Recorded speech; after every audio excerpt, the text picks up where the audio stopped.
हरे हरे, हरे राम राम राम हरे हरे,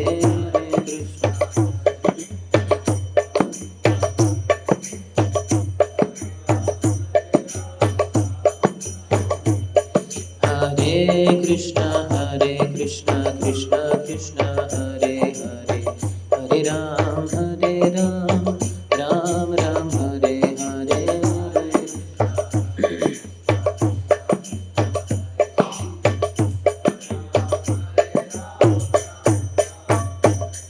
हरे कृष्ण कृष्ण कृष्ण हरे हरे, हरे राम राम राम हरे हरे,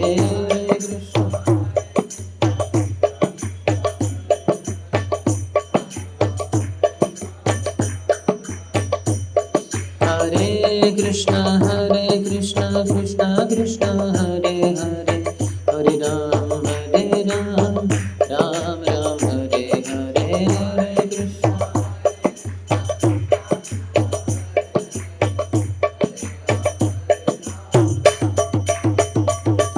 हरे कृष्ण हरे कृष्ण कृष्ण कृष्ण हरे हरे, हरे राम राम राम हरे हरे,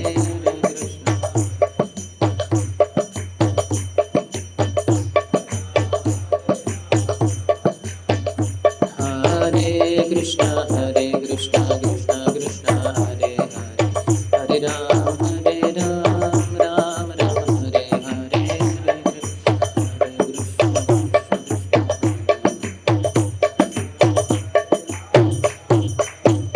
हरे कृष्ण हरे कृष्ण कृष्ण कृष्ण हरे हरे, हरे राम राम राम हरे हरे, हरे कृष्ण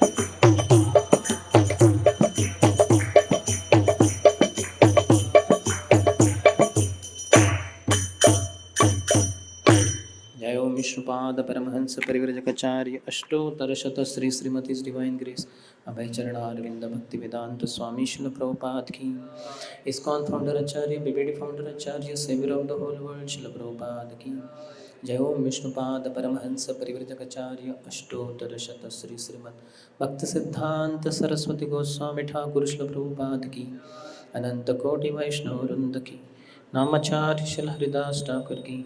प्रेम से कहो श्री कृष्ण चैतन्य प्रभु नित्यानंद, श्री अद्वैत गदाधर श्रीवास आदि गौर भक्त वृंद की। श्री श्री राधा कृष्ण गोप गोपिका श्याम कुंड राधा कुंड गिरिराज गोवर्धन की। ब्रजभूमि श्री वृंदावन धाम की, मथुरापुरी धाम की, पुरुषोत्तम क्षेत्र श्री जगन्नाथपुरी धाम की, श्री नवद्वीप मायापुर धाम की, गंगा मैया की, यमुना मैया की, भक्ति देवी की, श्रीमती तुलसी समवेत गौर भक्त वृंद की। श्री श्री राधा कुंज बिहारी की, श्री श्री गौर निताय की। ग्रंथराज श्रीमद्भागवतम की, निताय गौर प्रेमानंदे। All glories to the assembled devotees. All glories to the assembled devotees.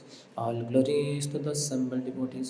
All glories, all glories to Shri Guru and Shri Gauranga. Namam Vishnupadaya Krishna Prishthaya Bhutale Shrimate Bhaktivedanta Swaminithi Namine Namaste Saraswati Deve Gauravani Pracharine Nirvishesha Shunyavadi Paschatya Deshatarine। ओम नमो भगवते वासुदेवाय। ओम नमो भगवते वासुदेवाय। ॐ नमो भगवते वासुदेवाय। श्रीमद् भागवतम स्कंद 6 अध्याय 16, जिसका शीर्षक है राजा चित्रकेतु की परमेश्वर से भेंट। श्लोक संख्या 8। एवं योनिगतो जीवः स नित्यो निरहङ्कृतः यावद्यत्रोपलभ्येत तावत् स्वस्त्वं हि तस्य तत्। एवं योनिगतो जीवः स नित्यो निरहङ्कृतः यावद्यत्रोपलभ्येत तावत् स्वस्त्वं हि तस्य तत्। एवं योनिगतो जीवः स नित्यो निरहङ्कृतः यावद्यत्रोपलभ्येत तावत् स्वत्वं हि तस्य तत्।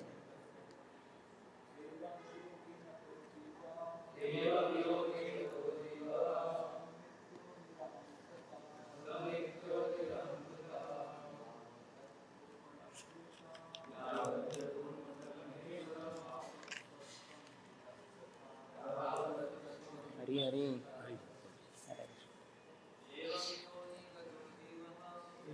योनिगतो जीवः स नित्यो निरहङ्कृतः यावद्यत्रोपलभ्येत तावत् स्वत्वं हि तस्य तत्। माताएं,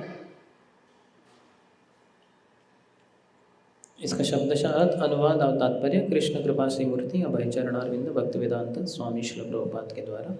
एवं इस प्रकार, योनिगतः किसी विशेष योनि में जाकर, जीवः जीवात्मा, सह वह, नित्यः नित्य शाश्वत, निरहंकृतः अहंकार रहित, यावत् जब तक, यत्र जहाँ, उपलभ्येत वह पाया जा सकता है, तावत् तब तक, स्वत्वं स्व का ज्ञान, ही निस्संदेह, तस्य उसका, तत् वह।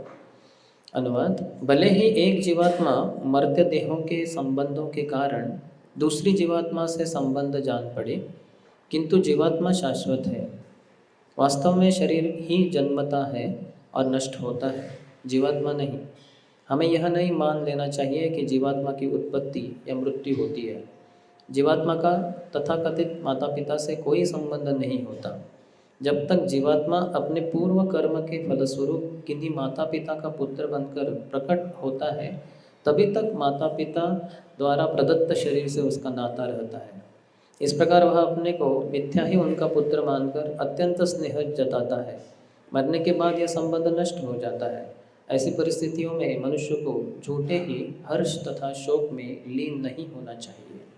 तात्पर्य, जब जीवात्मा शरीर के अंदर रहता है तो वह अपने को झूठे ही शरीर मान बैठता है, यद्यपि वास्तव में ऐसा नहीं है। अपने शरीर एवं तथाकथित माता पिता के साथ उसका संबंध झूठा रहता है। यह मोह बुद्धि है। जब तक कोई जीवात्मा की वास्तविकता से अवगत नहीं हो लेता, मनुष्य इसी मोह में पड़ा रहता है।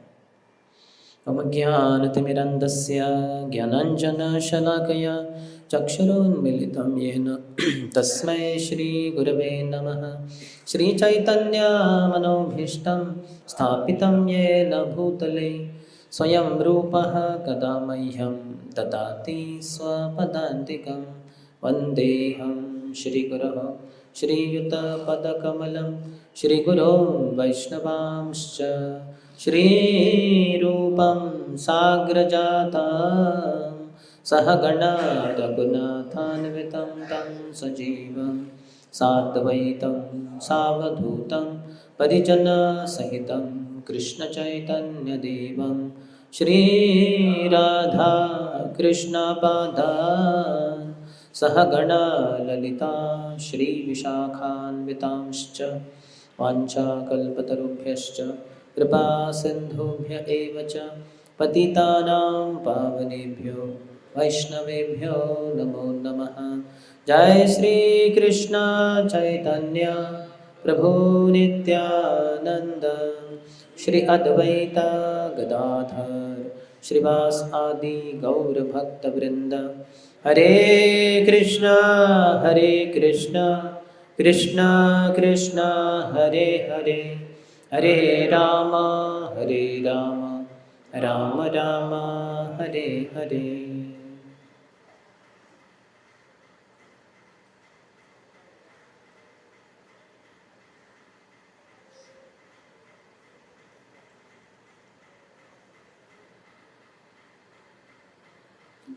हरे कृष्णा। सुबह के श्रीमद् भागवत कक्षा में उपस्थित सभी भक्तों का हार्दिक स्वागत है। हम जो चर्चा कर रहे हैं श्रीमद् भागवतम के 16वें अध्याय 6ठे स्कंद के अंतर्गत, ये बहुत ही महत्वपूर्ण विषय है जिसमें हम कथा के रूप में जानते हैं कि राजा चित्रकेतु जिनके पुत्र नहीं हो रहे थे, हालांकि 1 करोड़ रानियां थी। हाल ही में कोई भक्त कह रहे थे कि वो असलियत में करोड़पति थे, करोड़ स्त्रियों के पति थे।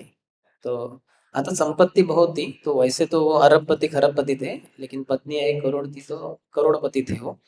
लेकिन इसके बावजूद भी उनके एक भी पुत्र नहीं प्राप्त हो रहे थे, बहुत मायूस थे, दुखी खिन्न थे। तो ऐसी अवस्था में जब अंगिरा मुनि आए तो जैसे मेहमानों का स्वागत करते हैं तो उन्होंने यथोचित किया हो, लेकिन बैठे रहे, नम्रता भी बहुत थी, अंगिरा मुनि के चरणों में बैठे रहे, लेकिन बहुत ही मायूस थे।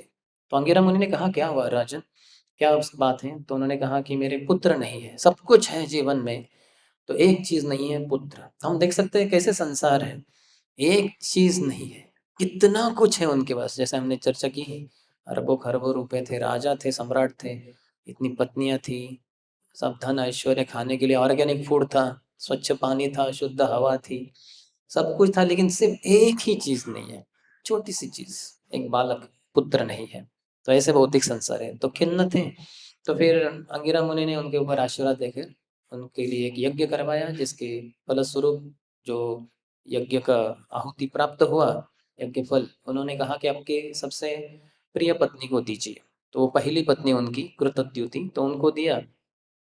तो वो तो फिर बाद में गर्भवती हुई और पुत्र प्राप्त भी हुए, तो बड़े प्रसन्नता से जीवन जा रहा था।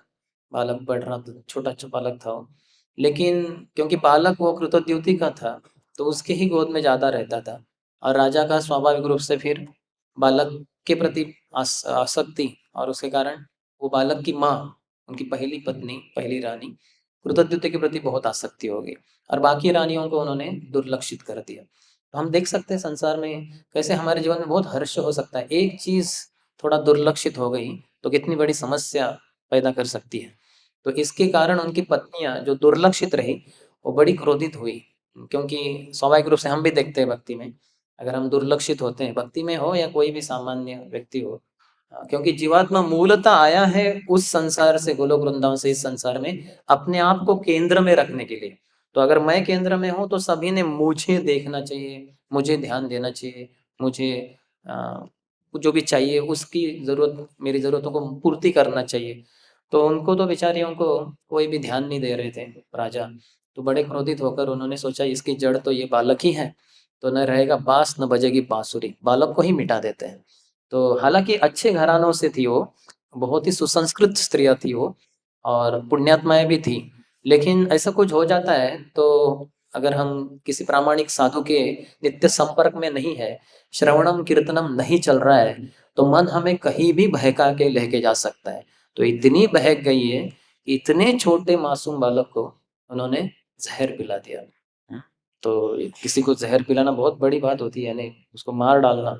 तो बड़े व्यक्ति को भी जहर पिलाने से लोग थोड़े कतराएंगे जो पुण्यात्मा है, और ये तो छोटे बालक जो बहुत ही मासूम है, तो लेकिन वो तो मार डाला उन्होंने। तो वो मर गए, तो फिर रानी बड़ी शोकग्रस्त हो गई। राजा को पता चला तो राजा भी बड़े विवल हो गए। वो बेहोश होते आ रहे थे उस तरफ जहाँ वो बालक था, मृत शरीर उसका। तो आते हैं और देखते हैं तो बहुत ही शोकग्रस्त हो जाते हैं, रोते हैं, धोते हैं, बहुत कुछ करते हैं। रानी कोसती है भगवान को कि कैसे है ये विधाता, कि इतने छोटे बालक को अपने माता पिता के पूर्व में ही उन्होंने मृत्यु को प्राप्त करवा दिया। पूर्व के जमाने में ऐसा नहीं होता था। तो वो बड़ी क्रोधित हुई, बहुत कुछ विलाप कर रही थी। और उस समय ऐसे विलाप की स्थिति में अंगिरा मुनि वहां आते हैं अपने एक परम मित्र नारद मुनि को वहां लेकर। और उस समय वो उनको कुछ उपदेश देते हैं, जो हम उपदेश ये 1 से 11 इस अध्याय के शुरुआत से ही 16वां अध्याय, जिसका शीर्षक ही राजा चित्रकेतु की परमेश्वर से भेंट। अंत में इनकी परमेश्वर से भगवान संकर्षण से भेंट होगी, इसी अध्याय के अंत में हम देखेंगे। लेकिन यहाँ हम देख रहे हैं पहले 11 श्लोकों में ये जो मृत बालक है, ये अंगिरा मुनि के द्वारा पूरा जीवित किया गया। महान संतों में ऐसी शक्ति होती है। वैसे तो सभी जीवात्मा एक तरीके से भौतिक प्रकृति में माया के वशीभूत होकर मृत ही रहते हैं, क्योंकि हमारा असली स्वभाव है जीवेर स्वरूप है कृष्णर नित्य दास। लेकिन इस स्वभाव के अनुसार हम नहीं चलते और माया दास बन जाते हैं। माया के अंतर्गत भौतिक क्षणभंगुर संबंध बना लेते हैं और उन संबंधों को ही सब कुछ मानकर उसी के लिए अपने जीवन को दे देते हैं, मर मिटने के लिए तैयार हो जाते हैं। तो इसके कारण सभी जीवात्मा प्राय मृत ही रहते हैं। लेकिन जब हम साधुओं के संतों के संग में आते हैं तो हम पुनर्जीवित हो जाते हैं, जैसे पुनरुत्थान हो जाता है। एक साधु की वाणी से भगवान के बारे में जब हम सुनते हैं तो क्योंकि वो हमारी नित्य भगवान से संबंध है, हमारे नित्य शाश्वत संबंध के बारे में जानते हैं, पहली बार सुनते हैं और उसके अनुसार कार्य करना शुरू करते हैं, तब हम असलियत में जीवित होते जाते हैं। इसलिए तो चेतना के 5 प्रकार बताए गए, आवृत्त, संकुचित, मुकुलित, विकसित, पूर्ण विकसित। तो आवृत्त यानी चेतना इतनी आवृत्त ढकी हुई है कि प्राय लगता है मरा ही है, जैसे पेड़ पौधे हैं। ऐसे लगते कि जैसे कुछ हिलते भी नहीं, यानी एक जगह से दूसरे जगह चलते ही नहीं, वो उधर ही रहते हैं। वो थोड़े हवा के कारण हिलते हैं पत्ते, नहीं तो वो भी नहीं हिलते। तो उसका जो ट्रंक होता है वो तो हिलता ही नहीं, ऊपर की बहुत सारी जो टहनियाँ होती है वो भी हिलती नहीं, पत्ते कुछ हिलते हैं, हवा बही तो, नहीं बहे तो नहीं, तो ऐसे खड़े रहते हो। तो ये प्राय मृत जैसे लगते हैं, लेकिन इनमें चेतना है। बहुत सारे शास्त्रों में तो बताए गए हैं। लेकिन उसके अलावा जैसे 20 लाख करीबन योनियां हैं पेड़ों की, 30 लाख प्राणियों की, 4 लाख मानवों की, 9 लाख जलचरों की, 10 लाख पक्षियों की, 11 लाख कुर्मियों की, कीड़ों की। तो ऐसे मिलाकर 84 लाख योनियां हैं। तो इसमें ये भी 20 लाख प्रकार के चेतना के स्तर रखते हैं। लेकिन वो सभी चेतना के स्तर जो है पेड़ों के अंतर्गत जो 20 लाख योनियां है, वो सब एक ही कैटेगरी में आते हैं, उसको आवृत्त चेतना कहते हैं। चेतना बहुत ही ढकी हुई है, इतनी ढकी हुई है कि प्राय लगता है मरे हुए ही है। और इसके ऊपर है संकुचित। संकुचित यानी ऐसे जैसे संकोच करते हैं हम, कुछ मन में है बोलने के लिए लेकिन बोल नहीं पा रहे, तो उसको संकोच कहते हैं। तो वही चेतना संकुचित ये प्राणियों में पाई जाती है। तो ये भी 30 लाख चेतना के स्तर है प्राणियों में, लेकिन वो भी संकुचित हो जाते हैं, यानी वो भी अपने भावनाओं को वगैरह व्यक्त नहीं कर पाते। अर्थात उनमें 4 ही चीजें होती है, जैसे महाभारत के अंतर्गत कहा है, आहार, निद्रा, भय और मैथुन। ये 4 ही चीजों के विचार प्राणियों के अंतर्गत चलते। हालांकि ये 30 लाख योनियां है, लेकिन एक ही चेतना है, वो है संकुचित, और उसमें एक ही 4 ही विचार चलते रहते हैं। एक तो मेरा खाना किधर है, नहीं तो मुझे सोने के लिए स्थान किधर है, खाना हो गया अभी सोना किधर है, और अगर मेरे कोई शत्रु आ रहे हैं उनसे मुझे कैसे अपने आप को बचाना है, और फिर सेक्स लाइफ, मैथुन जीवन। तो इस तरह से 4 ही विचार रहते हैं उनके पास। इसके ऊपर मानवों के लिए मुकुलित चेतना है। मुकुलित यानी मुकुल यानी एक कली, जैसे फूल रहता है कोई भी, शुरुआत में वो कली के रूप में रहता है, उसकी पंखुड़ियां पूरी समेट कर ऐसे अंदर रहती है, और ऊपर एक हरे रंग का एक जैसे पत्तों से घिरा रहता है। वो पत्ते नहीं, लेकिन जो भी है वो, और लेकिन मुकुलित चेतना तो ये मानवों में पाई जाती है। तो मानवों में 4 लाख योनियां है, 84 लाख योनियों में से 80 लाख अन्य योनियां हैं, 4 लाख मानव योनियों में ये इस तरह से मानव एक ही चेतना में और जब मुझे कली के रूप में जैसे वो भक्ति को शुरू करता है व्यक्ति, तो फिर वो विकसित, वो चेतना का विकास होने लगता है। जैसे ये कली भी थोड़े समय के बाद अगर उसको पानी वगैरह मिले पेड़ को, तो धीरे धीरे देखते हैं हम, जो ऊपर का जो उसका जो हरा आवरण है वो ऐसा थोड़ा फट जाता है, फिर वो ऐसा बाहर आता है, और अंदर की जो कली, जो सभी पंखुड़ियाँ ऐसी है, वो धीरे धीरे धीरे विस्तारित होने लगते हैं, ऐसे खिलने लगती है, ऐसे से धीरे धीरे धीरे धीरे। तो उसको विकसित, जब कोई भक्ति मार्ग में या किसी आध्यात्मिक मार्ग में लग जाता है तो वो चेतना का विकास होने लगता है, इसको विकसित चेतना कहते हैं। और जब शुद्ध भक्त बन जाता है तो उनकी चेतना को पूर्ण विकसित, फुल्ली ब्लॉसम्ड, यानी फूल जो पूरी तरह से खिला हुआ है अच्छे तरह से, जो हम भगवान को चढ़ाते हैं। तो कलियों को हार में डालते हैं काफी बार, लेकिन भगवान को जो फूल अर्पण होते हैं तो वो पूर्ण विकसित ऐसे फूल भगवान को चढ़ा देते हैं। तो ये चेतना के स्तर से व्यक्ति गुजरता है। तो यहाँ ये जो राजा चित्रकेतु है, हम देखते हैं कि ये भी चेतना के स्तर से गुजर रहा है, अलग अलग चेतना के स्तर से। हमने करीबन 14वें अध्याय में देखा, ये तो 16वां है, इसके पहले के पहले में, कि वो एक राक्षस के रूप में रुद्रासुर थे। रुद्रासुर का कृष्ण से, भगवान से इतना प्रेम, जो युद्ध भूमि में है, इंद्र से लड़ रहे हैं, लेकिन कामना कर रहे हैं कि मुझे ये इंद्र मार डाले अपने अस्त्र, जो वज्र बना ही था उनको मारने के लिए भगवान विष्णु के आदेश के अनुसार, वो वज्र चलाए, मुझे मार डाले, इस शरीर से मुक्त होकर मैं भगवत धाम चला जाऊँ। इतना कॉन्फिडेंस, आत्मविश्वास है कि बस जैसे शरीर से बाहर आ जाऊंगा मैं आत्मा, तो मैं तो वो लोग वृंदावन भगवत धाम ही चला जाऊंगा, क्योंकि भक्ति की थी उन्होंने, न तो आजीवन लेकिन पूर्व जन्मों में भी। तो इसी कारण उनको पूर्व आत्मविश्वास था। तो ये जो उनका स्तर है वृत्रासुर राक्षस के रूप में, ऊपरी रूप से तो राक्षस है, लेकिन चेतना तो शुद्ध भक्त की थी, उनकी पूर्ण विकसित चेतना थी, जो पूरी रूप से हम उनके जो बयान है, उनका जो प्रार्थनाएं है, युद्ध भूमि में लड़ते समय इंद्र के साथ जो संवाद है, उससे पूरी तरह से प्रतीत होता है, प्रतिपादित होता है कि वो तो शुद्ध भक्त ही थे, तो प्रेम के स्तर पे थे। लेकिन हम देखते, ये 16वें अध्याय तो हो गया, उनके बारे में पूछा गया था कि ये कैसे के राक्षस होने के बाद भी इतने महान भक्त के जैसे लग रहे, ऐसे कैसे? तो फिर उनके बारे में बताया गया कि ये पूर्व जन्म में एक राजा थे चित्रकेतु। तो चित्रकेतु का हमने जो कथा शुरुआत में देखा, हम देखते हैं कि उनकी एक इच्छा थी, सब कुछ था संसार का, एक ही चीज नहीं थी, एक बालक, एक पुत्र नहीं था, तो ये इच्छा थी उनकी। तो हम जानते हैं कि जो व्यक्ति होता है एक 4 स्तर में होता है, फियर, डिजायर, ड्यूटी, लव। एक तो भय के कारण वो भगवत भक्ति करता है, या फिर नहीं तो फिर इच्छाओं से प्रेरित रहता है, उसके कारण भक्ति करता है, या फिर उसके ऊपर कर्तव्य के कारण भक्ति करेगा, और नहीं तो प्रेम है। ये स्तर भौतिक संसार में, भौतिक जीवन में भी पाए जाते हैं। कुछ लोग बहुत डरे डरे रहते हैं, या एक ही व्यक्ति कभी कभी डरा डरा रहता है कि कहीं ऐसा ना हो जाए, मैं कहीं अपनी जॉब को खो ना बैठूं, या ऐसा ना हो जाए, पत्नी बहुत क्रोधित है, हो सकता है हमारा घर संसार टूट जाए, डाइवोर्स हो जाए इत्यादि। तो कभी डरे रहते हैं, तो कभी बहुत इच्छाओं से प्रेरित होकर बहुत कठोर मेहनत करते हैं। और अन्य समय ड्यूटी, ये सत्वगुण का स्तर है, तो इसमें कर्तव्य रूप में जो भी कर्तव्य होते हैं अपने अपने करते रहते हैं लोग।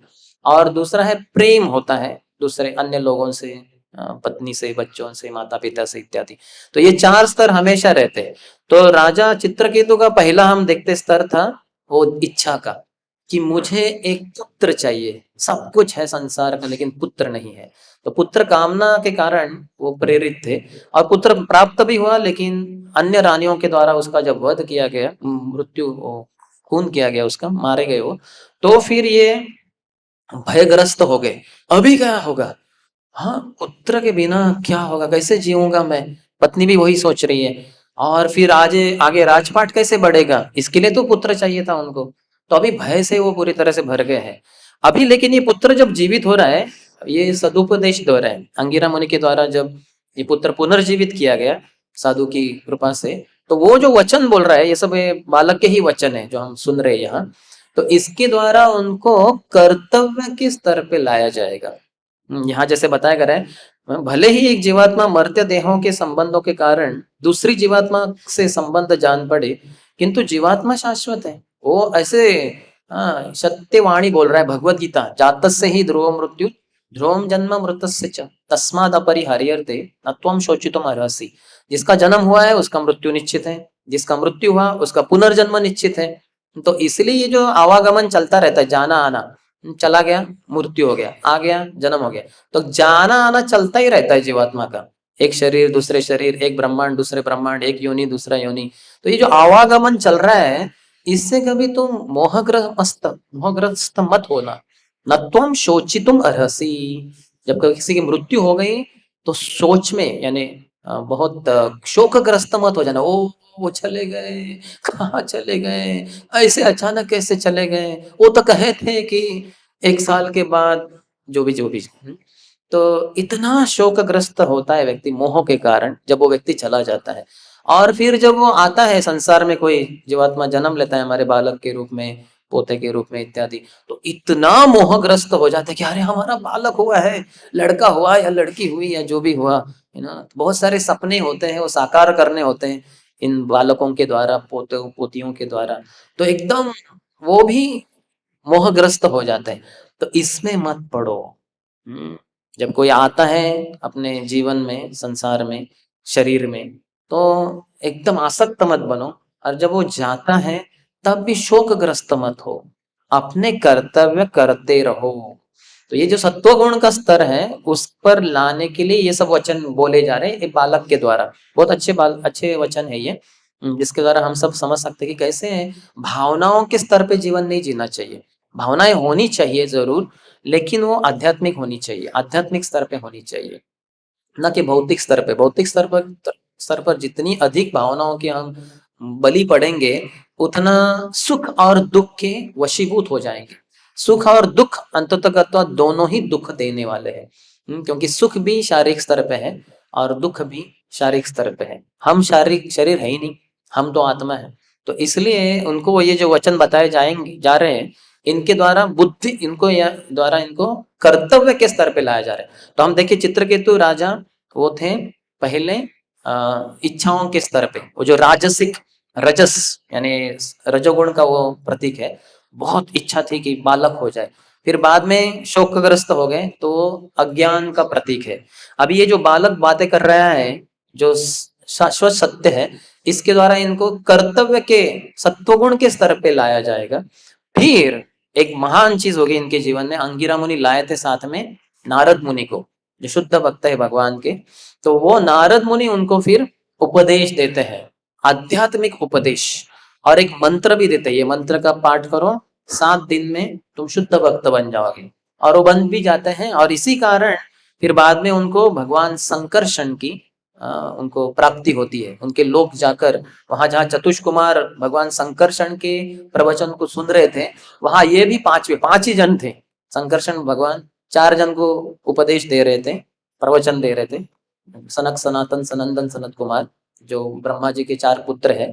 तो उसी के पास ये जाके बैठ जाते हैं। चित्रकेतु महाराज, शायद इसका पिक्चर यहाँ तो ये कवर्ड है शायद, लेकिन इसका पिक्चर भी है, एक हो सकता है इसमें है। है भी, आप देख सकते हैं। भक्तों ने बहुत मेहनत करके ये बहुत अच्छे पेंटिंग बनाए हैं। तो हम देख सकते हैं भगवान संकर्षण है और ये 4 कुमार हैं जो ब्रह्मा जी के पुत्र, और एक ही व्यक्ति है दूसरे, चित्रकेतु महाराज, जो शुद्ध भक्त बन गए थे 7 दिन में ब्रह्मा जी की, नारद मुनि की कृपा से। और फिर उनसे जाके वो प्रवचन सुनते हैं। अभी बाद में विद्याधरों के राजा वगैरह बनते, बहुत कुछ होता है। और फिर वो अगले जन्म में वृत्रासुर के स्तर पे, तो शुद्ध भक्त यानी प्रेम के स्तर पे रहते। तो हर ऊपरी वाले गुण में, भौतिक गुण में, प्रकृति की जो 3 गुण है सत्व रज तम, तो ऊपरी वाले गुण में निचले वाले गुण के बीज रहते हैं। तो बीज होता है तो उससे कुछ समझ में नहीं आता। जैसे बीज को अगर जमीन में बोया तो वो ऊपर से कोई जा रहा है उसके ऊपर चल के भी जाएगा, उसको समझेगा नहीं। लेकिन अगर उसके ऊपर पानी वगैरह गिरे, धीरे धीरे उसमें से एक अंकुर पैदा हो जाएगा, उसका एक पेड़ आ जाएगा। तो हर ऊपरी गुण में नीचे के गुण के बीज होते हैं। जैसे हमने महाराज चित्रकेतु के बारे में देखा, बहुत इच्छा थी, रजोगुण था, जिसमें बीज थे तमोगुण के, जो बाद में फलित हुए। जब वो बच्चा मारा गया रानियों के द्वारा तो वो शोकग्रस्त हो गए। तो वो जो बीज थे उसका पेड़ बन गया। तमोगुण का वो पेड़, वो रो रहे थे, रो धो रहे थे, राजा रानी दोनों, और बाकी सारे जन भी। लेकिन जब ये बच्चे ने, बालक ने वाणी बताई, शाश्वत सत्य बताए, तो फिर वो सत्वगुण प्रकट हो गया। इसके लिए शक्ति लगती है, ऊपर के बीज नहीं होते। एक मोड़ में ऊपर के मोड़ के गुण बीज नहीं होते, लेकिन बीज बोए जा सकते हैं। उसके लिए महान संतों की वगैरह आवश्यकता है। और इसके बाद तो उन्होंने फिर नारद मुनि का संग किया, उनके द्वारा मंत्र प्राप्त कर, उसको पाठ कर इत्यादि, वो तो शुद्ध भक्त बन गए, तो ये परिपरिणता हो गई। तो हम देख सकते हैं ऐसे फियर, डिजायर, ड्यूटी, लव, ये चार स्तर है एक व्यक्ति के। एक तो भय होता है, नहीं तो इच्छाएं होती है, नहीं तो कर्तव्य बुद्धि के रूप में अपने कर्तव्य करता जाता है, या फिर प्रेम के कारण प्रेम दिखाता है। भगवान से भी भक्ति करने के भी ये कारण होते हैं। कुछ लोग डर डर कर भगवान की भक्ति करते हैं। ऐसी कोई शक्ति है, हमने सुनी है कि जो, अगर हम भगवान की भक्ति न करें, मंदिर न जाए, या थोड़ा घंटी न बजाए, या नारियल न फोड़े, या फूल वगैरह दूध न अर्पण करे, तो हमारे जीवन में बहुत कुछ बुरा हो सकता है। हम अपने जीवन में गरीब बन सकते हैं, या रिश्तेदारों को खो बैठ सकते हैं।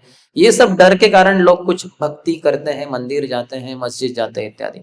अन्यथा फिर वो इच्छाएं रहती है, फिर मंदिर आते हैं और फिर इच्छाओं को प्रकट करते हैं कि मेरे जो लड़का है उसको अच्छे से यूनिवर्सिटी में एडमिशन मिले, या बेटी का अच्छे परिवार में परिवार में उसका शादी विवाह हो जाए, या फिर जो भी इच्छाएं हैं वो प्रकट करते हैं।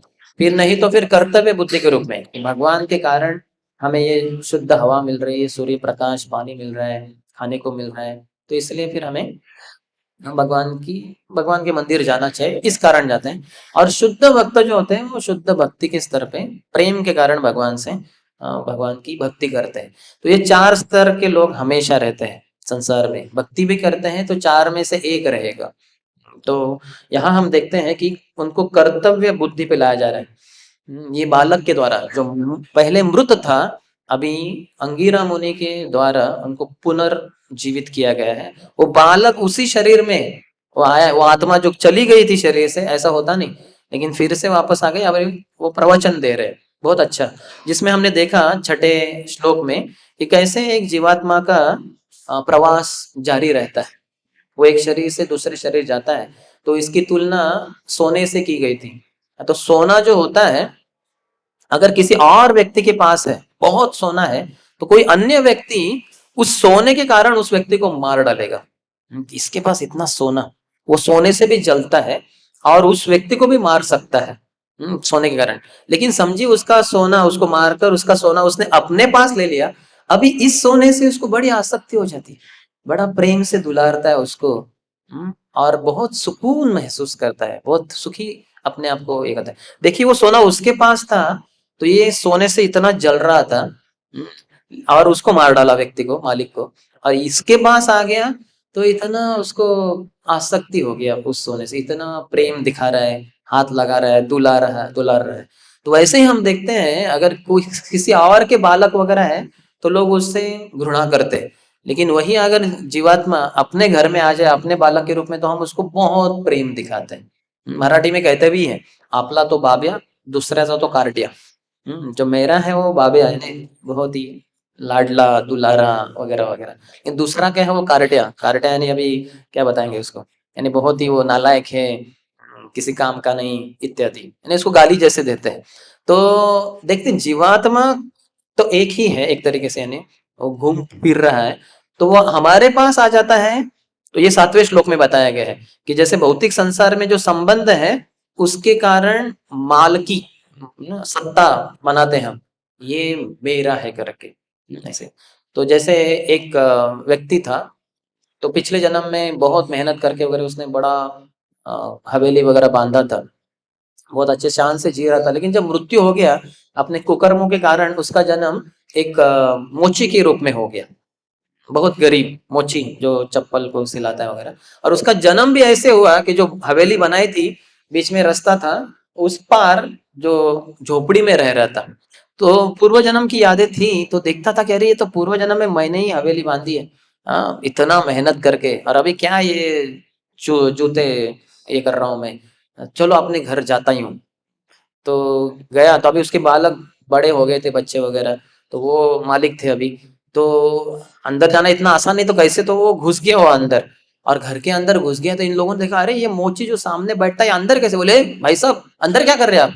बोले बच्चों तुम समझो मैं तुम्हारा पिता हूँ, मैंने ये हवेली बांधा। बताने लगा कैसे मैंने मेहनत की। वो तो स्वीकार करने को तैयार ही नहीं थे। बोले अरे क्या पागल हो गए क्या? पहले तो ऐसे डांटा थोड़ा, लेकिन वो जब डटा रहा, नहीं मैंने बांधी है, अरे तुम मुझे भूल कैसे गए, तुम मेरे बच्चे हो वगैरह। तो ज्यादा कर दिया तो वो बड़े क्रोधित हो गए, उन्होंने डंडा लिया उसको पीटना शुरू कर दिया, वहां से भाग गया। तो हम देखिए अगर पहले जन्म में जब वो पिताजी थे, पिताजी से कितना प्रेम किया, इतनी हवेली बांधी है, पिताजी से प्रेम करेंगे तो सब अपना हो जाएगा बाद में। तो बहुत प्रेम दिखाया, लेकिन वही पिताजी यानी जीवात्मा तो वही है, अगले शरीर में आ गया तो अभी उसको पीट रहे हैं। वही हम कहानी देख सकते कैलाश की भी बड़ी प्रसिद्ध कहानी। तो कैलाश जो था जवान था और जीवन जी रहा था, भौतिकवादी जीवन जैसे जीते, तो नारद मुनि आ गए।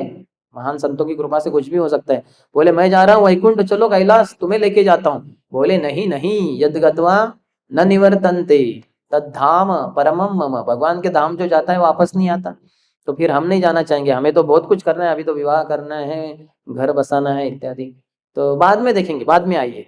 तो फिर कुछ समय के बाद, कुछ सालों के बाद फिर से नारद मुनि आ गए, उसका विवाह हो गया था। बोले चलो कैलाश, अभी भी उचित समय है, चलो तुम। बोले नहीं नहीं, अभी तो विवाह ही हुआ है, अभी बहुत कुछ करना है। कुछ सालों के बाद आई, फिर से आए तो उनके बच्चे हो गए थे। बोले हाँ चलो कैलाश। बोले नहीं, अभी तो छोटे छोटे बालक हैं, उनके प्रति कितनी सारी जिम्मेदारी है, वो सब निभाने के बाद बाद में आइए। तो बाद में आ गए तो बोले कि ना चलो कैलाश। बोले नहीं नहीं, अभी बच्चे बड़े तो हो गए लेकिन जिम्मेदार नहीं है, ये सब जिम्मेदारी मुझे देखना पड़ता है, मेरा ही कर्तव्य बनता है पुत्रों को सही रास्ते पे लाना वगैरह। अगली बार जब आए नारद मुनि कुछ सालों के बाद, देखा तो बच्चों को पूछा कहाँ है नार अपने पिताजी कैलाश। बोले पिताजी तो चल बसे, उधर था फोटो हार लगाया था। बोले अच्छा, बहुत बुरी चीज हुई, क्या करें बेचारे को लेके नहीं जा पाया मैं। तो जा रहे थे तो दरवाजे के बाहर एक कुत्ता था, भौंकने लगा। ओ, ओ, नारद मुनि भोग तो रहा था, लेकिन उसमें से नारद मुनि का आवाज निकल रहा था। नारद मुनि चकित हो गए, अरे कुत्ता मेरे मुझे पुकार रहा है। बोले कौन हो तुम? बोले नारद मुनि मैं कैलाश। अब भूल गए। अरे कैलाश तो कुत्ता बन गया। बोले हाँ मैं कुत्ता बन गया। तो बोले चलो अभी लेके जाता हूँ तुम्हें वैकुंठ। बोले नहीं नारद मुनि, अरे मेरे बच्चे जो है वो बड़े गैर जिम्मेदार है, वो ध्यान देते नहीं ठीक से घर का, तो मुझे ही रखवाली करनी होती कुत्ते के रूप में, अच्छी रखवाली करता हूँ रात भर चौकन्ना रहकर। क्या पागल है ये, कुत्ता बन गए फिर भी आने को तैयार। तो ठीक है चले गए, कुछ सालों के बाद आए फिर से, तो देखा वो कुत्ता नहीं है। पूछा बच्चों का, अभी तो उसके तो क्या पोते बड़े हो गए थे।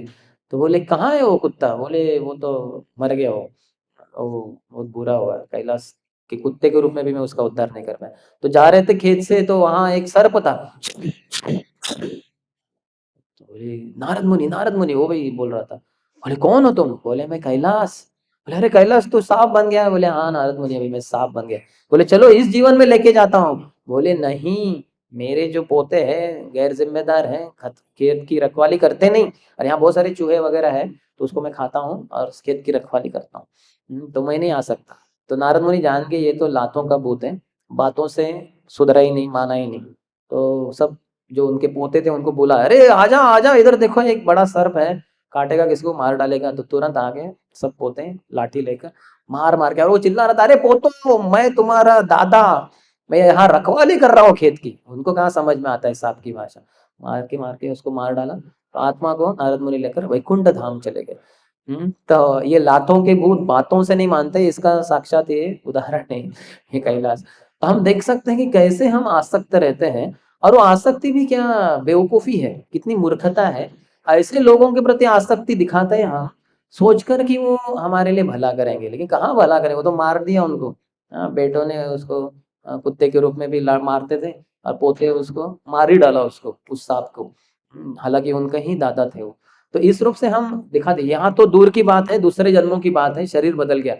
बहुत बार देखा गया है कि इसी शरीर में जो माता पिता वृद्ध हो जाते हैं, दादा दादी वगैरह, तो जो बालक होते हैं उनके बड़े बच्चे वगैरह इतना दुर्व्यवहार करते हैं। उनको एक तो ओल्ड एज होम वृद्धाश्रम में भेज देते हैं, या ऐसे ही दर दर की ठोकरें खाने के लिए बाहर भेज देते हैं, और वो मौज करते हैं। या फिर घर में रहे माता पिता वृद्ध, तो उनको बहुत ही बुरी उनको उनके साथ व्यवहार करते हैं। ऐसे उदाहरण भी दिया गया शास्त्रों में, जैसे एक बैल होता है, जब तक वो खेती में लगता है जवानी में, तो उसको किसान बहुत अच्छे से इस्तेमाल करता है। लेकिन वही बैल जब बूढ़ा हो जाता है, अभी तो थोड़ा खाता है घास वगैरह, अभी खेती नहीं कर सकता, उसमें बूढ़ा हो गया वो, तो वो किसान जो है उसके साथ थोड़ा दूर व्यवहार करता है, उसको दुर्लक्षित करता है, ये अभी क्या बोझा बन गया मेरे सर के ऊपर। वो तो फिर भी अच्छा किसान है वैदिक समय का, आज के किसान तो उसको कत्तल खाने भेज देते हैं, पैसा मिलेगा, मारा गया तो मारा गया। तो हम देख सकते हैं कि कैसे दुर्व्यवहार होता है हमारे एक ही जीवन में, फिर भी हमारी आसक्ति जाती नहीं। तो हम संबंध बना लेते हैं किसी के साथ, और फिर उसके कारण वो मेरा है ऐसे सोचते हैं। तो आज का जो ये श्लोक है 8वां, इसमें बताया गया कि जो शाश्वत जीवात्मा है, इसकी कोई भौतिक पहचान नहीं है। Eternal living entity has no material identity. लेकिन जब किसी माता पिता के द्वारा जन्म लेता है, तो वो एक क्षणभंगुर शरीर में, तो उनके साथ अपनी पहचान बना लेता है। तो चलो विश्वनाथ चक्रवर्ती ठाकुर 3 मुद्दे बताते हैं इस तात्पर्य में, इस श्लोक के ऊपर। पहला तो है कि शाश्वत जीवात्मा की कोई भौतिक पहचान नहीं है। जो हम कह रहे हैं हमारी भौतिक पहचान, कि मैं फलाना फलाने पिता और माता का मैं पुत्र हूँ, या फिर मैं पूना का रहीवासी हूँ। अगले जन्म में हम में से कौन पूना में जन्म लेगा? जो बहुत ही आसक्त है ले लेगा वो शायद, लेकिन वो कह नहीं पाएगा शायद कि मैं पूना का रहीवासी हूँ, आधार कार्ड पे देखिए, क्योंकि हो सकता है वो कुत्ते के रूप में पूना में जन्म ले। तो कैसे कहेगा? पुणे का कुत्ते का तो कोई आधार कार्ड नहीं होता, वो तो नहीं बता सकता कि मैं पुणे वासी हूँ। जैसे सब कुत्ते जो दिखते हैं, अभी मैं आया था यहाँ देखा बहुत सारे कुत्ते हैं, क्योंकि सुनसान एरिया है, तो बहुत सारे कुत्ते हैं उधर। तो वो कुत्तों को ऐसा अहंकार नहीं है कि हम पूना वासी हैं, पूना में मेरा जन्म हुआ, पूना में बड़ा हुआ, मरूंगा तो पूना में ही मरूंगा, ऐसे वो सोचते नहीं। उनको पता ही नहीं जहां है वो सड़कों पे, ये पूना की सड़कें हैं, उनको नहीं पता। वो सब मानवों को ही पता है। हम सब लोग हम सोचते हैं कि हम पुणे वासी है वगैरह। तो ये सब हमारी पहचान है, ये एक क्षणभंगुर है। यहाँ तक कि हम एक जमाने में हम सब कह रहे थे कि हम विद्यार्थी या विद्यार्थिनी है। आज हम नहीं कहते, क्योंकि हम स्टूडेंट नहीं है अभी। अभी तो कुछ लोग जॉब कर रहे हैं, कुछ बिजनेस कर रहे हैं वगैरह। यहाँ तक कि हम कहेंगे हम ब्रह्मचारी हैं, लेकिन ये भी हमारी पहचान नहीं है। इसलिए तो चैतन्य महाप्रभु क्या कहे, ना हम विप्रो न च नरपतिर्नापि वैश्यो न शूद्र, ना हम वर्णी न च गृहपतिर्न वनस्थो यतिर्वा, किंतु प्रोद्यान निखिल परमानंद पूर्णामृताब्धेश, गोपी भर्तुः पदकमलयोर्दास दासानुदासः। हाँ, ये जो हम सोच रहे हैं कि हम इस्कॉन जैसे आध्यात्मिक संस्था में हम ब्रह्मचारी हैं या हम गृहस्थ हैं, ये भी हमारी शाश्वत पहचान नहीं है। चैतन्य महापुरुष स्वयं बोल रहे हैं, मैं ब्रह्मचारी नहीं, मैं गृहस्थ नहीं, मैं वानप्रस्थ नहीं, मैं सन्यासी भी नहीं। देखिए सन्यासी है वो, चैतन्य महाप्रभु ने सन्यास लिया है, सन्यास के कपड़े पहने हैं, बाल मुंडवाए, हाथ में दंडा इत्यादि। कोई भी देखेंगे बोले ये तो सन्यासी नहीं, मैं सन्यासी नहीं हूँ। मैं ब्राह्मण नहीं हूँ, ब्राह्मण परिवार में भगवान प्रकट हुए थे चैतन्य महाप्रभु के रूप में। मैं ब्राह्मण नहीं, मैं क्षत्रिय नहीं, मैं वैश्य नहीं, मैं शूद्र भी नहीं। मैं कौन हूँ? मैं कृष्ण के दासों के दासों के दासों का दास हूँ। कृष्ण जो गोपियों के भरता है, मेंटेनर है, गोपी भर्तु पद कमलयोर दास दास दासानुदास। तो देखिए ये हमारी असली पहचान है। तो हमारी जो अभी हम पहचान कर रहे हैं, हम पुरुष हैं, हम स्त्री हैं, हम पूनावासी हैं, हम ब्रह्मचारी ग्रह, ये कुछ भी हमारी पहचान नहीं है। हमारे जीवन में जो भी सुख दुख आ रहा है, ये सब ये पहचान के कारण ही आ रहा है। ब्रह्मचर्य के रूप में हमें सुखी लगता है कि अच्छा हो गया, ये घर संसार से बच गए हम, पत्नी नहीं, बच्चे नहीं, ये नहीं है, तो थोड़ा सुख आता है। और फिर वो दुख भी आता है, कुछ इनसिक्योरिटी आएगा, अरे अभी बूढ़ा हो रहा हूँ, खास रहा हूँ, तो पैसा तो कुछ है नहीं, बैंक बैलेंस तो है नहीं, अपना क्या होगा, तो दुख भी आएगा, एंग्जाइटी आएगी। ये सब हमारी जो भौतिक क्षणभंगुर पहचाने हैं, उसके साथ पहचान करने के कारण हो रहा है। वही अगर आत्मा के स्तर पे आ जाए, जीव कृष्ण दास यही विश्वास, कर ले तो आर दुख नाय, राधा कृष्ण बोल बोल बोलो रे सोबाई। भक्ति विनोद ठाकुर बताते हैं हमें कि अरे सब जन राधा कृष्ण बोलो, राधा कृष्ण बोल बोल बोलो रे सोबाई। सोबाई यानी सब कुछ, सब कोई, हर कोई बोलो राधा कृष्ण। उसमें एक लाइन बोलते हैं कि जीव कृष्ण दास, मैं जीवात्मा हूँ, कृष्ण दास हूँ। जीव कृष्ण दास यही विश्वास, या अगर विश्वास कर ले, अगर कर ले हम ये विश्वास, तो दुख ना आए। तो कोई दुख नहीं हमारे जीवन में।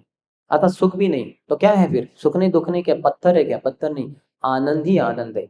आनंदांबुधि वर्धनम प्रतिपदम पूर्ण अमृत आस्वादनम। स्वादु स्वादु पदे पदे, हर क्षण पर हम आस्वादन करेंगे आनंद का।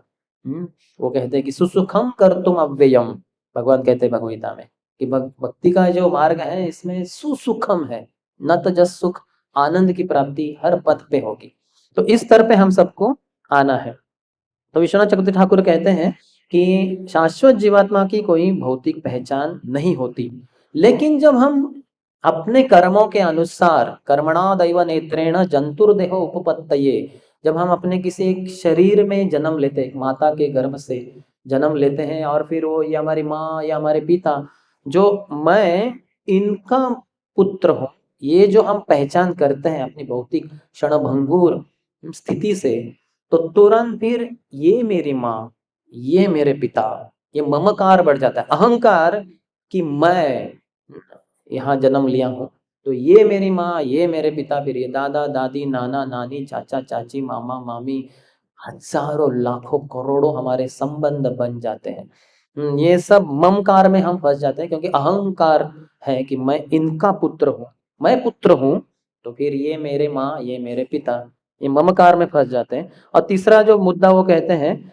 ये जो बालक कह रहा है कि कैसे मैं अपने झूठी पहचान के साथ अपनी पहचान करूं, क्योंकि मैं इस शरीर के साथ अपना अभी पहचान नहीं कर पा रहा हूँ। वो तो शरीर छोड़ के चला गया था आत्मा, अभी अंगिरा मुनि की कृपा से आया है अंदर, लेकिन वो कहते हैं कि मैं ये शरीर के साथ अपनी पहचान नहीं कर पा रहा हूँ, नहीं कर पा रहा हूँ। जैसे किसी ने अगर किसी घर को बेच दिया, तो बेच दिया, अभी उसका हो गया और वो चला गया 10-15 साल के लिए अमेरिका वगैरह, 10-15 साल के बाद आ गया कैसे, तो उस व्यक्ति से पहचाने, उसके घर में आ गया, बैठ गया, उसको ऐसा नहीं लग रहा कि ये मेरा घर है, नहीं, वो तो उसके अमेरिका के घर से आसक्त हो गया।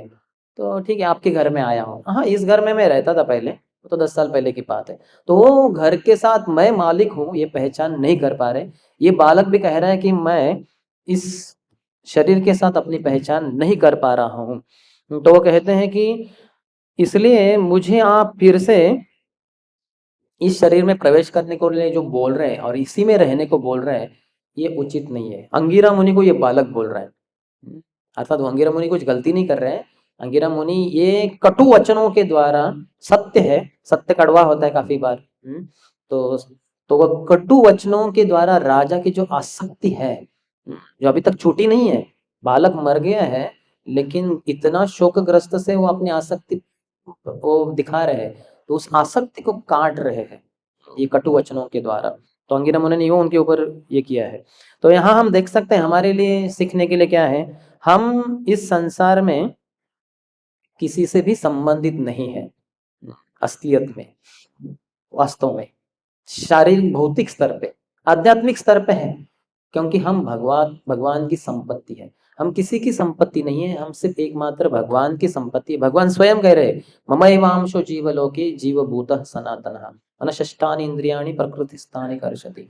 तुम मेरे हो, हर जीवात्मा मेरा है। मम एव, इतना ही नहीं कि मेरा है, मेरा ही है, ये जता रहे भगवान जबरदस्त।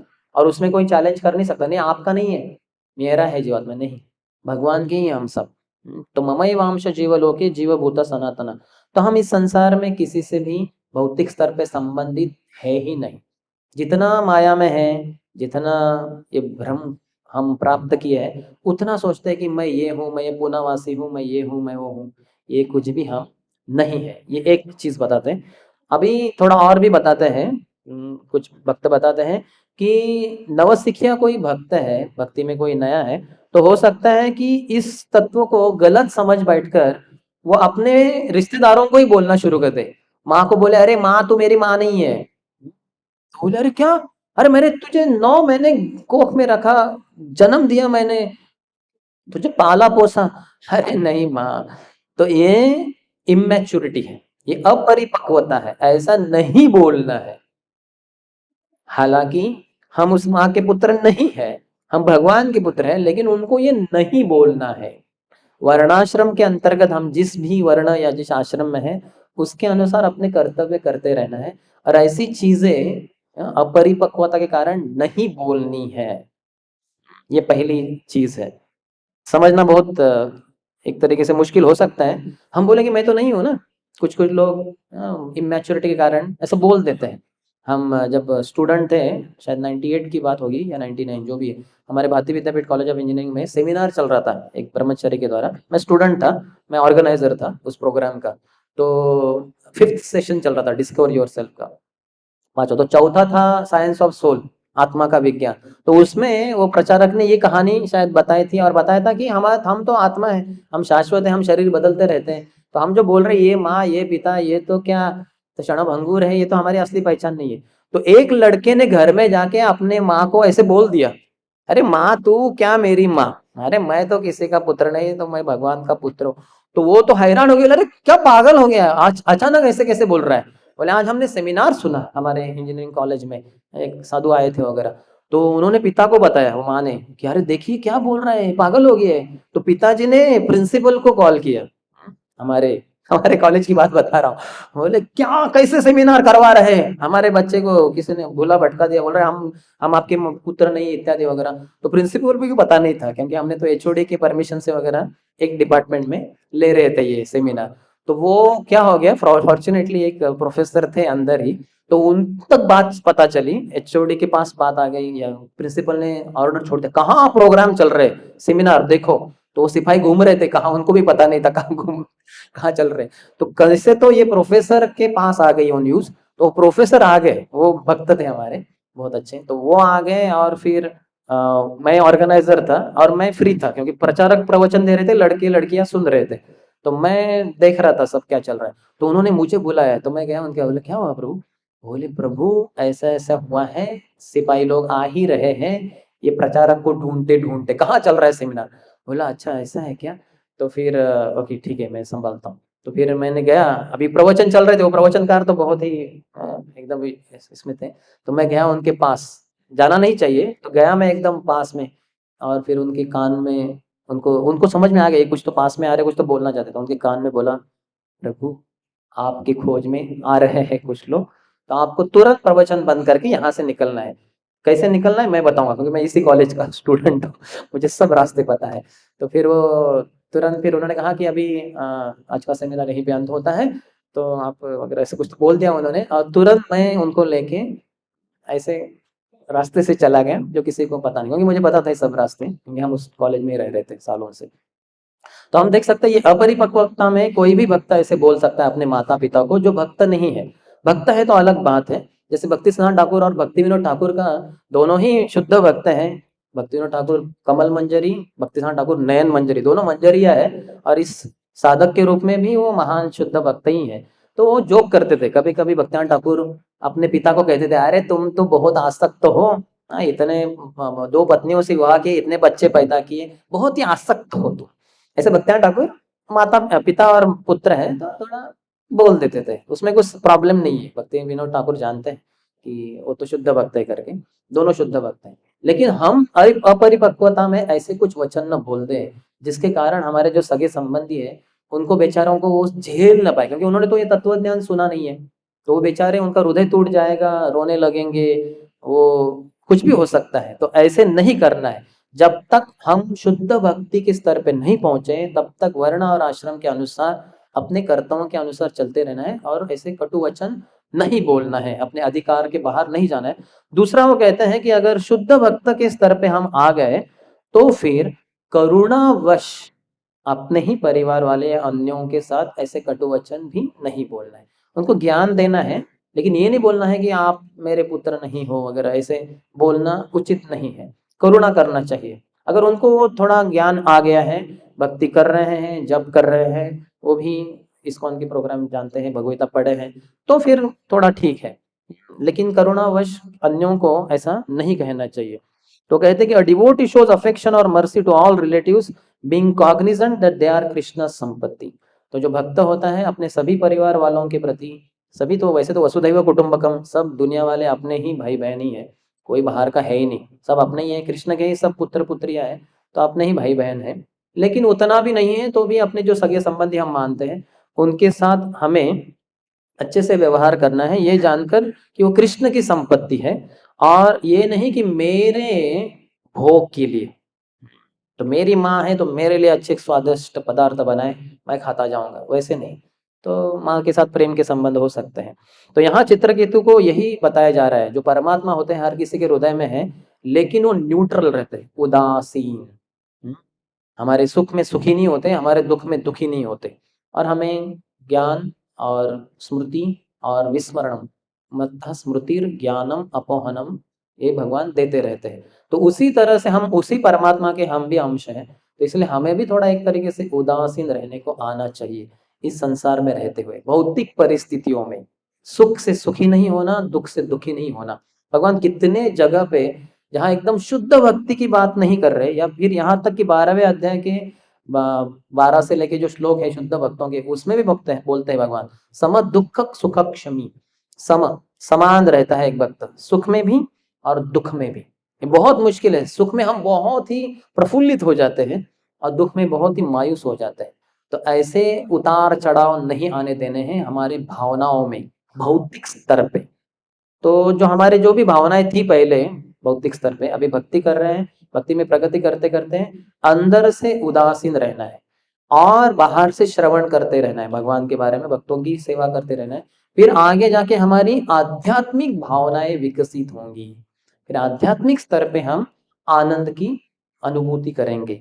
यहाँ तक कि महान भक्त या अन्य भक्तों का अगर विरह हो गया तो उनसे भी दुख होगा आध्यात्मिक स्तर पे। जैसे हमारे नरोत्तम दास ठाकुर महाशय ने जो एक लिखा है गीत, हाँ, वैष्णव विरह जनित विलाप। वैष्णव अगर चले गए, चल बसे, जैसे कल ही हम हमारे एनवीसीसी में श्रीमती सत्यवती माता जी का तिरुभाव के दिन में मेमोरियल मना रहे थे, तो कितने सारे भक्तों ने कितना कुछ बोला, भक्त रो रहे थे।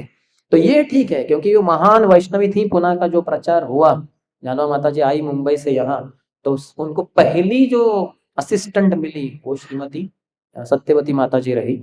और इतना अच्छे से उन्होंने दृढ़ता से भक्ति को स्वीकार किया, न तो स्वीकार किया खुद के जीवन में, लेकिन परिवार वालों को और अन्यों को इतना जबरदस्त प्रचार किया। उनका घर अथर्वग्रम, अतः मैं सब कुछ नहीं बोल सकता उनके बारे में, लेकिन महान प्रचारक रही, खुद के जीवन में फिलोसोफर रही, एक आदर्श माता, पत्नी, है ना, बेटी, सभी जो भूमिकाएं थी इतना आदर्श तरीके से उन्होंने किया। तो ऐसी वैष्णवी हमारे बीच में नहीं रही, तो स्वाभाविक रूप से हमें उनका विरह होता है। तो वो विरह से जनित उत्पन्न होता है विलाप। जैसे कोई व्यक्ति के गुजरने के बाद व्यक्ति लोग विलाप करते हैं, रोते हैं, धोते हैं, तो वैसे हम भी रो सकते हैं माता जी के विरह में, क्योंकि वो वैष्णवी थी, उन्होंने इतना जबरदस्त प्रचार किया। अभी वो होती और 10 साल के लिए, तो पता नहीं कितने हजारों पुणे के वासी और भक्त बन सकते थे। अभी वो नहीं रही तो हजारों पुणे के वासियों का वो दुर्भाग्य हो गया। लेकिन अर्थात हमने माता जी से सीखा वो सब कुछ, कैसे भक्ति करनी चाहिए अपने जीवन में और प्रचार करना चाहिए। तो अगर वही हम उनके सीख कर अगर ये पुनः में प्रचार करें, तो वही हम प्रभावित होकर भक्त बनते थे। हम माता जी के दास के रूप में ना हम उनको भक्ति प्रदान कर सकते हैं, चलते रहेंगे। लेकिन आध्यात्मिक स्तर पे आना है, हम देख सकते हैं कि यही चित्रकेतु राजा जो अभी उदासीन हो रहे, ये जो वचन बोले जा रहे 11वें श्लोक तक चलेंगे, फिर वो उदासीन बन गए पूरी तरह से। और फिर नारद मुनि से श्रवण करके वो मंत्र का पाठ करके शुद्ध भक्त बन गए। फिर इतनी भावनाएं उनकी, वो जो 4 श्लोक है प्रसिद्ध श्लोक, शायद 24, 25, 26, 27, जो 14वें अध्याय में कितना बोलते हैं, हम हरे तब पादैक मूल, मैं उस भगवत धाम जाकर भगवान की और भक्तों की सेवा करना चाहता हूँ। अपनी इच्छाओं को प्रकट कर रही है, आध्यात्मिक इच्छा है, आध्यात्मिक भावनाएं हैं। और मैं इस संसार की किसी चीज की, आपसे उस स्तर पे है ही, पूरा प्रवचन मैं अपने लिए ही बता रहा था कि मुझे भावनाओं से बहक नहीं जाना है बौद्धिक स्तर में, और आध्यात्मिक भावनाओं से हम जरूर होना, हृदय पत्थर की तरह नहीं होना चाहिए और हृदय द्रवित होना चाहिए, इतना मुलायम बनना चाहिए हृदय कि मक्खन जैसा बन जाए। फिर माखन चोर कुंज बिहारी आएंगे, हमारे माखन जैसे मुलायम हृदय को चोरी करके जाएंगे। बहुत बहुत धन्यवाद। हरे कृष्ण। ग्रंथराज श्रीमद् भागवतम की जय, श्रील प्रभुपाद की जय, समवेत गौर भक्त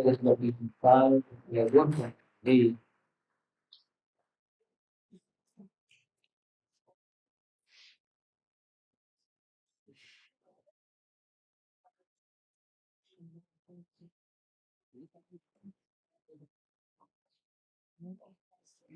पैर में लग गया। सामान लेके जा रहे थे, गड्ढा था।